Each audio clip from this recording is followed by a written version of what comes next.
ಹಳ್ಳಿಯಲ್ಲಿ ಅಕ್ಕ ಮತ್ತು ತಂಗಿ ಎಂಬ ಇಬ್ಬರು ಬಡ ಹುಡುಗಿಯರಿದ್ದರು. ಅವರಿಗೆ ಹೊಟ್ಟೆ ತುಂಬಿಸಿಕೊಳ್ಳುವುದೂ ಕೂಡ ಕಷ್ಟವಾಗಿತ್ತು. ಒಂದು ದಿನ ತಂಗಿಯು ಅಕ್ಕನಿಗೆ ತನ್ನಲ್ಲಿದ್ದ ಒಂದು ರಹಸ್ಯವನ್ನು ಹೇಳಿದಳು. ಅಕ್ಕ, ನಾನು ಮಂತ್ರದ ಸಹಾಯದಿಂದ ಹೂವಿನ ಮರವಾಗಬಲ್ಲೆ. ನೀನು ನನ್ನ ಮೇಲೆ ಒಂದು ಕೊಡ ನೀರು ಸುರಿದರೆ ನಾನು ಮರವಾಗುತ್ತೇನೆ, ನಿನಗೆ ಬೇಕಾದಷ್ಟು ಹೂವುಗಳನ್ನು ಬಿಡುತ್ತೇನೆ. ಆಮೇಲೆ ಇನ್ನೊಂದು ಕೊಡ ನೀರು ಸುರಿದರೆ ನಾನು ಮತ್ತೆ ಹುಡುಗಿಯಾಗುತ್ತೇನೆ. ಅಕ್ಕ ಅವಳು ಹೇಳಿದಂತೆಯೇ ಮಾಡಿದಳು. ತಂಗಿ ಹೂವಿನ ಮರವಾದಳು. ಅವಳ ರೆಂಬೆಗಳಲ್ಲಿ ಸುಂದರವಾದ ಪರಿಮಳಭರಿತ ಹೂವುಗಳು ಅರಳಿದವು.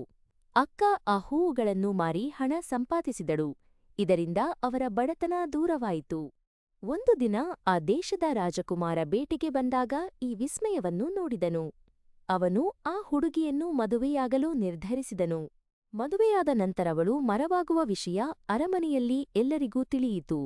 ಆದರೆ ಒಂದು ದಿನ ರಾಜಕುಮಾರನ ತಂಗಿ ಅಸೂಯೆಯಿಂದ ಆಕೆಯನ್ನು ಮರವಾಗಿಸಿ ಹೂವುಗಳನ್ನು ಕಿತ್ತುರೆಂಬೆಗಳನ್ನು ಮುರಿದು ಬಿಟ್ಟಳು.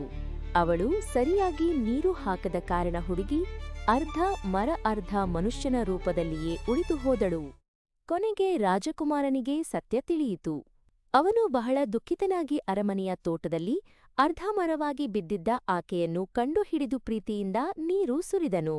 ಆಕೆಯ ಮೇಲಿದ್ದ ಶಾಪ ವಿಮೋಚನೆಯಾಗಿ ಅವಳು ಮತ್ತೆ ಸುಂದರ ಹುಡುಗಿಯಾದಳು. ಮುಂದೆ ಅವರಿಬ್ಬರೂ ಸುಖವಾಗಿ ಬಾಳಿದರು. ಸತ್ಯವೂ ತಿಳಿಯಿತು, ಮನವೂ ಕರಗಿತು. ಪ್ರೀತಿಯ ನೀರಿಗೆ ಶಾಪ ವಿಮೋಚನೆ. ಮರವೂ ಅರಳಿತು, ಪ್ರಿಯತಮೆ ಮರಳಿದಳು. ಸೇರಿತು ಜೀವ, ಶುಭವಾಗ